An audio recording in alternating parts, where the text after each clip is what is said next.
리더는 여러분 기도하는 삶을 살 줄 아는 분이 리더라고 그랬습니다. 지난주에도 말씀 보니까 기도와 간구와 또 성령 안에서 무시로 기도하고, 그래서 모든 기도에 섭렵한 그런 기도의 권능자들이 리더다, 그렇게 말씀을 드렸고요.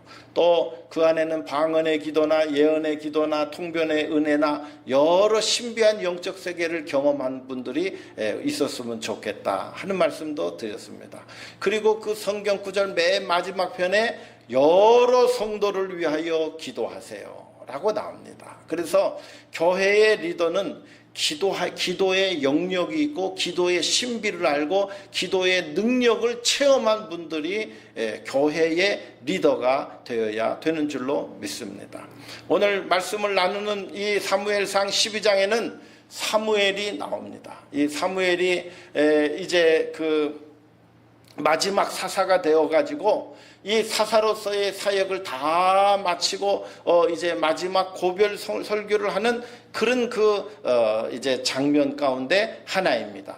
여러분, 사사라고 하는 것은 이스라엘 사람들이 가나안 땅에 정착하고 난 다음에 특별한 영적 지도자가 없었습니다. 그래서 이스라엘 백성들이 영적으로 또 이제 군사적으로 경제적으로 어려움을 당해서 이민족의 침입을 당하고 심히 어려웠던 그런 상황 속에 있을 때에 하나님께서 사사를 세워주셔서 모든 이민족들을 물리치게 하시고 그 땅에 평화가 오도록 세우신 영적인 지도자를 가리켜서 사사라고 얘기합니다.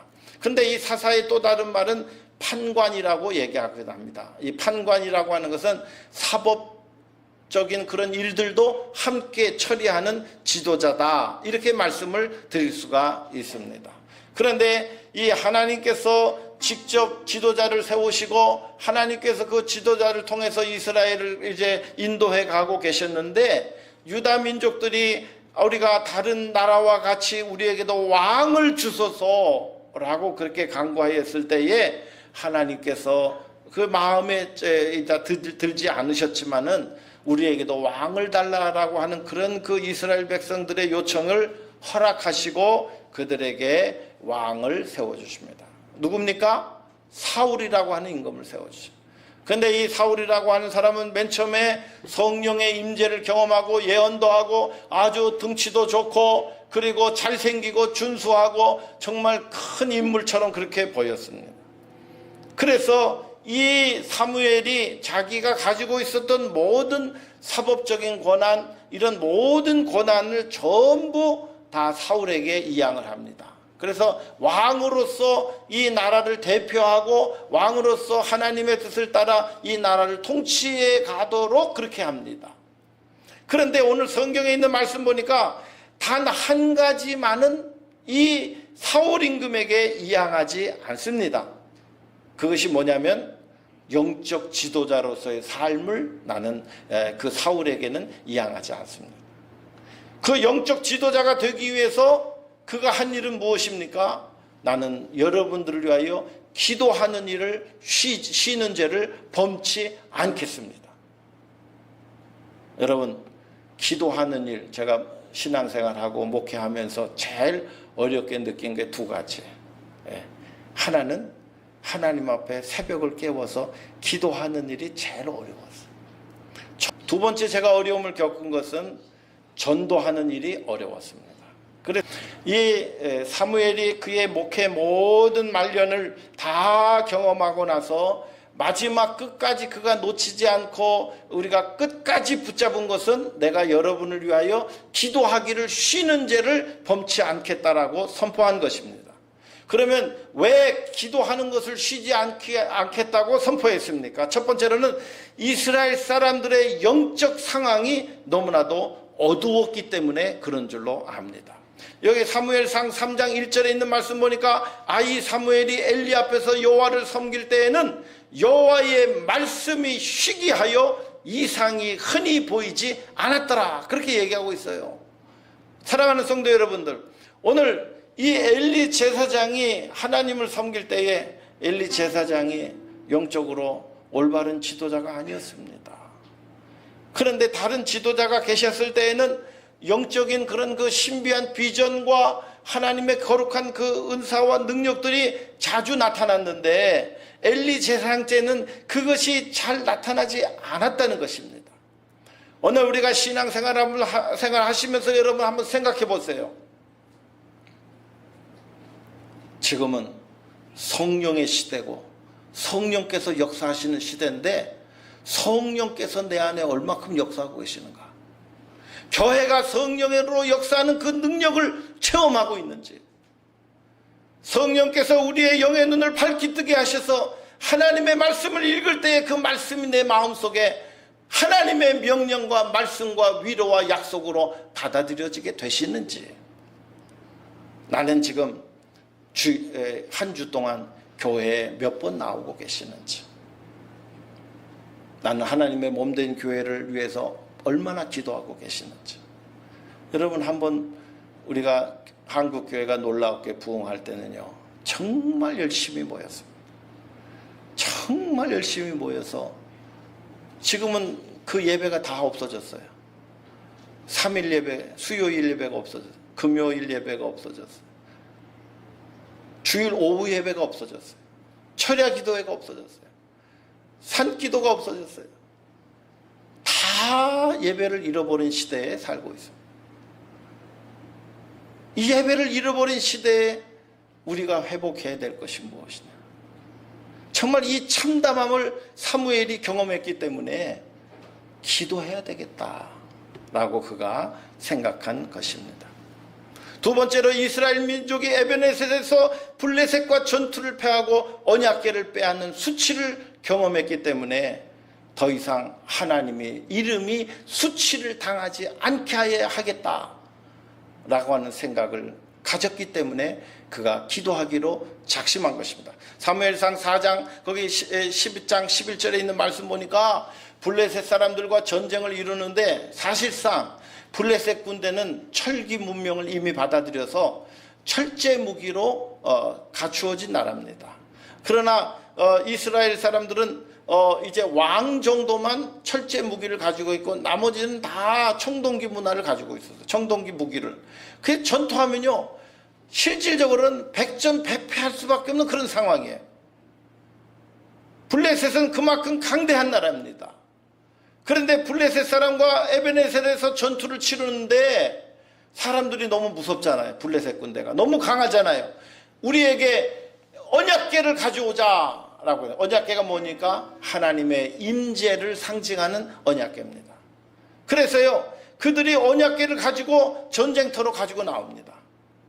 여러분, 언약궤를 가지고 나왔는데도 그 전쟁에서 대패를 당하게 되고 수천의 사람들이 죽음을 당하고 제사장의 아들이었던 홉니와 비느하스가 거기서 함께 죽음을 당합니다. 열왕기 사무엘상 4장 11절에 있는 말씀 보니까 하나님의 궤는 빼앗겼고 엘리의 두 아들 홉니와 비느하스는 죽임을 당하였더라.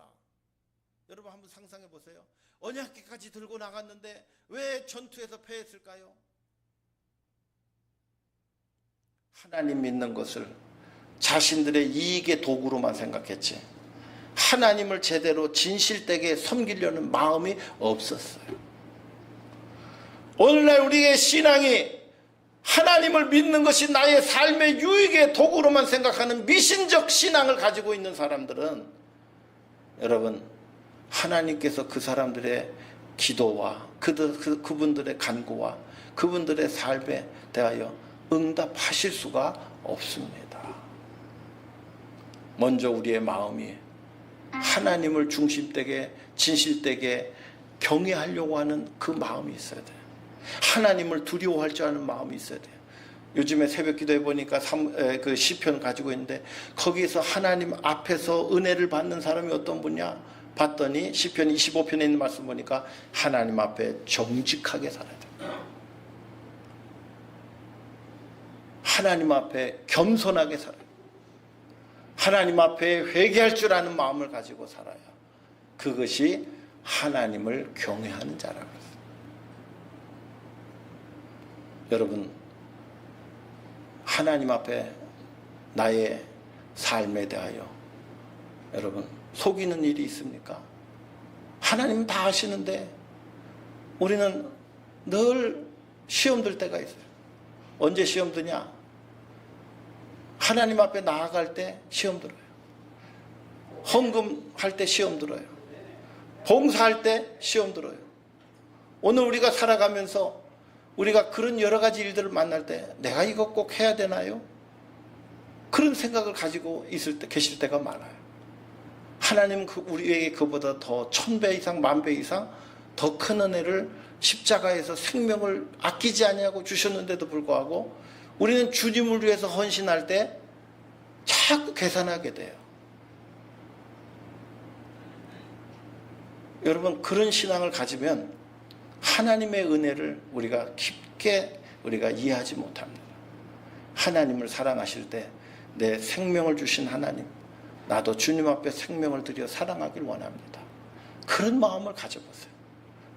다른 어떤 것보다 내가 주님 사랑하고 주님 충성하고 주님을 위해서 헌신하는 것이 나의 기쁨입니다. 라고 한번 고백해 보세요. 그런데 하나님을 신앙하는 것을 이익의 도구로, 유익의 도구로만 생각하지 주님을 위해서 헌신하려고 하는 마음이 없는 것이, 그것이 우상숭배입니다. 하나님을 섬기되 우상숭배하는 것 같이 하나님을 섬겼을 때에 이 하나님은 수치를 당하시고 거기서 그 아들이 엘리의 손주가 태어났는데 이가봇이라고 해서 하나님의 영광이 떠났다. 나의 유익을 위해서 하나님을 신앙생활 하려고 하는 분들은 하나님의 영광이 떠나는 것입니다. 세 번째로 이스라엘 민족이 잘못 구한 것을 보았기 때문에 그렇습니다. 이스라엘 민족이 구한 것이 무엇입니까? 사무엘상 12장 17절에 있는 말씀을 보니까 오늘은 밀베는 때가 아니냐, 내가 여호와께 아뢰니니 여호와께서 우레와 비를 보내사 너희가 왕을 구한 일 곧 여호와의 목전에서 범한 죄악이 큼을 너희에게 밝히 알게 하시리라. 왕을 구한 일이 여호와 목전에 범한 죄악이 크다라고 말씀하고 있습니다. 여기 성경 보시면 17절에 오늘은 밀베는 때가 아니냐. 여러분, 이거 이스라엘 사람들을 잘 아셔야지 이게 이해가 됩니다. 밀베는 때가 뭐냐면은 추수하는 때예요. 우리가 맥추감사절 지내잖아요. 6월달 되면 맥추감사절. 맥추감사절 밀벨 때가 되면, 밀베는 때는 무슨 날이에요? 기쁨의 때가 돼야 되잖아요. 그런데 이게 재난의 때입니다. 왜 그랬습니까? 밀을 다 베고 나면 블레셋 사람들이 쳐들어와서 다 가져가 버려요.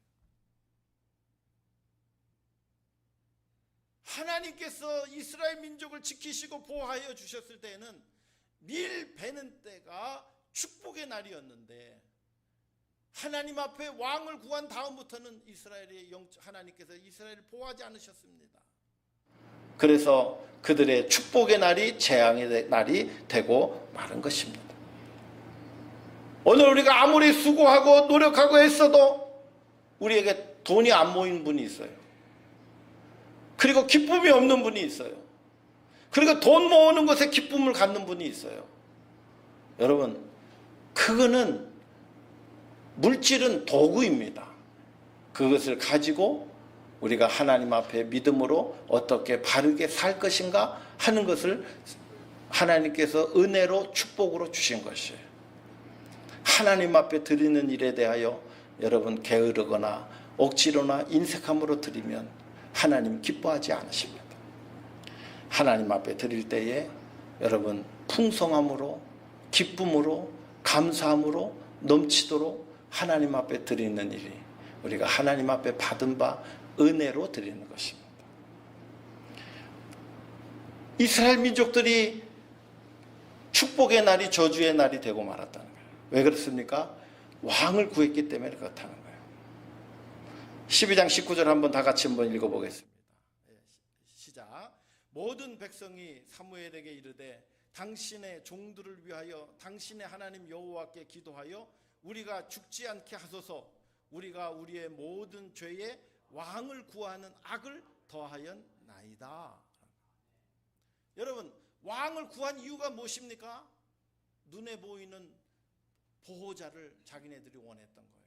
하나님은 눈에 보이지 않기 때문에 하나님이 실질적으로 우리의 역사를 주관하시고 이스라엘을 보호하시고 가나안 땅을 선물로 주신 그 하나님을 잊어버리고 눈에 보이는 왕을 세움으로 말미암아 눈에 보이는 왕을 통해서 마음의 안정을 받기를 원했던 것입니다. 하나님보다 왕을 더 필요로 했다는 거예요. 여러분 가운데 하나님보다 더 필요로 하는 게 있습니까? 목사님, 저한테는 건강이 중요합니다. 저한테는 물질이 중요합니다. 저한테는 자녀가 중요합니다. 그렇게 생각하실 수 있어요. 그러나 그 모든 중요한 것들을 유지하고 모든 것들을 축복으로 경험케 하시는 분이 하나님이신 줄로 믿습니다. 이스라엘 역사를 놓고 보면 잘못된 왕들이 세워졌을 때에 그들이 하나님을 배반하고 우상을 섬기고 이스라엘 사람들이 더 큰 시련과 압제 속에 살아가던 그런 때도 있었습니다. 그들이 구한 임금들이 잘못된 폭정을 이끌어 갔을 때에는 그 나라가 큰 위기와 어려움 가운데 빠졌던 것을 발견하게 됩니다. 왕이 중요한 것이 아니라 하나님을 바로 섬길 줄 아는 왕이 되어야 된다는 것이죠. 오늘 우리가 눈에 보이는 안전이 중요한 것이 아니라 배후에서 우리를 지켜주시고 축복해 주시는 그 놀라우신 하나님을 제대로 경험하고 체험하고 살아가는 일이 중요하다는 것입니다. 오늘 두 번째 말씀을 나눕니다. 사무엘이 기도 쉬는 것을 죄로 여긴 이유는 무엇입니까? 첫째로 기도를 쉬는 죄는 하나님을 잃어버리고 우상의 유혹에 빠지는 일임을 알았기 때문에 그렇습니다. 사무엘상 7장 3절에 보니까 사무엘이 온 이스라엘 족속에게 말하여 이르되 만일 너희가 전심으로 여호와께 돌아오려거든 이방 신들과 아스다롯 여신이죠, 너희 중에서 제거하고 너희의 마음을 여호와께로 향하여 그만을 섬기라. 그리하면 너희를 블레셋 사람의 손에서 건져내시리라. 여러분, 이스라엘 사람들이요, 가장 시급한 현실의 문제가 뭐예요? 끊임없이 블레셋 사람들이 강한 무기를 가지고 쳐들어오는 그 현실을 그들이 경험하고 있기 때문에 그들이 거기서부터 안전해지고 거기서부터 그들이 부유함을 쌓기 위해서 우상을 섬기고 바알을 섬기고 아스타롯을 섬겼는데 그 결과는 허무한 뿐이에요. 아무런 거기에서 안전을 얻을 수 없었다는 거예요. 7장 4절 보시면 이에 이스라엘 자손이 바알과 아스타롯을 제거하고 여호와만 섬기니라. 이스라엘 사람들이요, 할 짓 안 할 짓 다 해본 거예요. 이렇게도 살아보고 저렇게도 다 살아본 거예요. 그런데 이렇게 해도 안 되고 저렇게 해도 안 되니까 이제는 다시 하나님께로 돌아가야 되겠습니다. 하나님께로 돌아가는 것이 그들에게 얼마나 큰 그것이 바른 길이고 첩경이고 그것이 참된 길인가 하는 것을 깨닫게 되었다는 것입니다. 그들이 회개하고 하나님 앞으로 돌아올 수 있었던 것은 사무엘이 함께 미스바에 모여서 기도했기 때문에 그런 거예요. 회개의 기도의 성회를 열었기 때문에 그래요. 두 번째로 사무엘이 기도 쉬는 죄를 여긴 것은 무엇입니까? 기도 쉬는 죄는 하나님을 잃어버리고 우상의 유혹에 빠지는 일임을 알았기 때문에 첫 번째 이유고요. 두 번째는 위기 속에서 이스라엘의 지도자 사무엘은 이스라엘 백성에게 우선적으로 필요한 것이 신앙의 회복임을 알았기 때문에 그런 것입니다. 신앙이 회복되기 위해서 오늘 우리가 해야 될 일이 뭐예요? 여러분, 가장 심플한 것은 회개 기도를 시작하는 거예요. 내가 신앙생활 하면서 내가 잘못된 살았던 것에 대해서 회개할 줄 아는 그런 마음을 가지면 하나님의 그 신앙의 부흥이 이미 출발되는 줄로 믿습니다. 오늘 우리가 어떤 우리 새벽에 나온 집사님이 그래요. 목사님, 요즘에 하나님께서 저를 너무 회개케 하시는데 회개할 때마다 이것이 축복인 걸 깨달아요. 전에는 그것이 축복인지 몰랐는데 회개할 때마다 너무 감사해요. 내 안에 있는 죄가 다 씻겨나가고 다 빠져나가고 과거에 있는 죄인지 몰랐는데 그것이 죄인지를 깨닫게 하시니 거기서부터 죄에서 해방되는 은혜를 경험하는 그것이 회개인 것을 깨달았어요. 그렇게 말씀하시더라고요. 여러분, 회개하는 것이 축복이에요.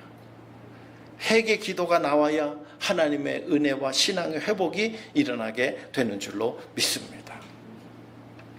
이스라엘 사람들이 신앙의 회복 운동은 바로 기도로부터, 회개 운동으로부터 시작되어 있는 줄로 믿습니다. 오늘 우리 내 심령의 부흥과 교회의 부흥이 일어나는 것은 여러분, 기도에 동참하는 것, 함께 모여 기도하는 것. 두세 사람이 내 이름으로 모인 곳에 내가 그들 중에 있느니라 라고 말씀하고 있습니다. 함께 모여 우리가 손잡고 믿음으로 마음을 합하여 기도할 때에 하나님께서 함께 마음을 모아 기도하는 그 사람들의 기도 모임 속에 하나님께서 임재하시고 그들의 기도를 들으시고 응답해 주시는 줄로 믿습니다.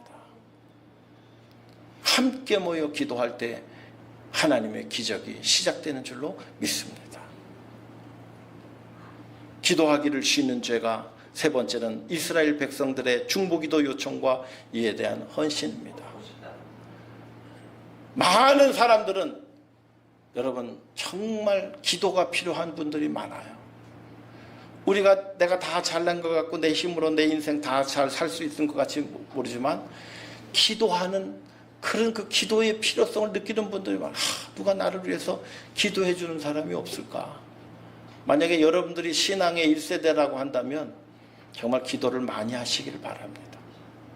제가 아는 어떤 분들은 하는 일마다 잘 돼. 그래서 신앙생활도 열심히 안 하는 것 같은데 하는 것마다 잘 돼요. 그래서 왜 그런가 이렇게 했더니요, 그 어머니께서 계속 기도하시는 거예요. 제가 아는 목사님은 종로바닥에서 가장 유명한 깡패 두목이었는데 회개하고 목사님도 해가지고 큰 분강사가 됐어요. 그래 어떻게 그렇게 됐는가? 어머니께서 기도하시는 권사님이었어요. 하루는 소주 한 박스하고 맥주 10보로 이렇게 싸줘가지고 하늘산 기도원에 가고 너 한 달 동안 절대 내려오지 마라. 술이 필요하고 담배가 필요하고 내가 여기다 싸놨으니까 여기서 먹고 예배만 참석해라. 그런데요, 이분이 그 어머님 말씀에 순종했어요. 너 어머니께서 간절하게 요청을 하시니까 그 깡패가 어머님의 그 간절한 마음에 그 순종해서 예배에 참석했어요. 예배에 참석한 지 일주일 만에 술, 담배가 다 끊어지고 하나님을 제대로 만나고 한 달 동안 거기 있으면서 사람이 완전히 변해갖고 내려왔습니다. 어머니의 기도와 어머니의 부르짖음과 어머니의 그 간절한 기도가 한 아들의 인생을 바꾸어 놓았어요. 늘 교도소 들락거리던 그 아들이 이제 목사님이 돼서 다른 사람들의 영혼을 인도하는 그런 목회자가 되어서 교회를 크게 부흥시키고 정말 나를 바꿔주신 하나님, 여러분들도 바꾸어 주실 줄로 믿습니다. 바른 인생 살아가게 하시는 것, 예수 만나야 바른 인생 됩니다. 오늘날 이 세상 보면 죄의 길이 얼마나 많은지 알 수가 없습니다. 미국 땅에 마약이 많습니다. 동성애가 있습니다. 이 세상의 쾌락과 즐거움들이 너무나도 많습니다.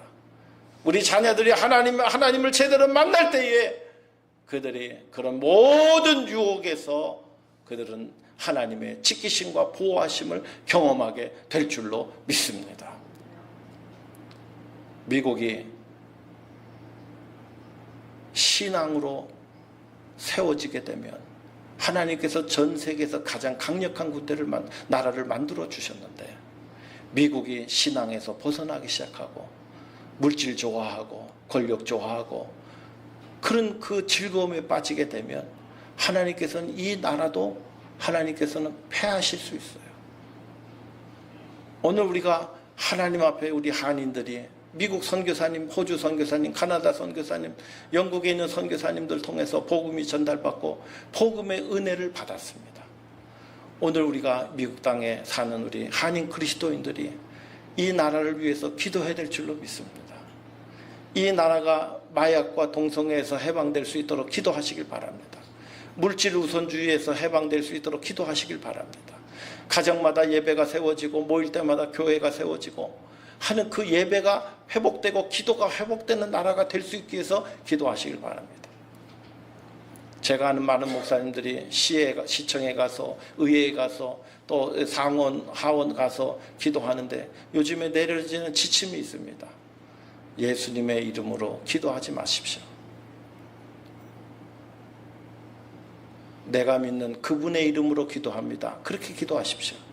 그게 지침이에요. 기도는 다 신앙적인 내용으로 기도하는데 예수님의 이름으로 기도하지 못하도록 되어 있어요. 우리는 기도의 가장 중요한 원칙이 예수님의 이름으로 기도가 되는 건데 예수님의 이름으로 빠지면 기도가 소용이 없는 건데 그 지침이요. 기도는 전통이니까 하세요. 그러나 예수님의 이름으로만 기도하지 마세요. 그렇게 그래 그 사인해야 거기 가서 기도할 수 있습니다. 여러분 예수님의 이름으로 기도할 수 있는 그것이 얼마나 귀한 일인지 알 수가 없습니다. 사무엘은 그의 평생의 사역을 통해서 깨달은 것이 기도해야 하나님을 제대로 만나고 잘못된 생각과 우상적인 생각과 이런 것에서 우리가 해방될 수 있겠구나. 기도해야 이 민족이 살 수 있겠구나 라고 하는 그 생각을 마지막으로 깨닫고 그것을 자기의 사명으로 알았습니다. 여러분의 가정이 바로 세워지길 원합니까? 우리 교회가 바로 세워지길 원합니까? 이 나라가 바로 세워지길 원합니까? 여러분 기도가 필요한 때인 줄로 믿습니다. 사무엘은 기도하기 쉬는 것을 죄로 여겼습니다. 여러분 기도하는 것이 뭐가 죄입니까? 그렇게 여기는 분들도 있을 수 있어요. 하지만 기도하지 않을 때 얼마나 큰 안타까움과 죄책감이 드는 성도들도 있습니다. 기도하는 리더가 되시기를 주님의 이름으로 부탁합니다. 기도하겠습니다.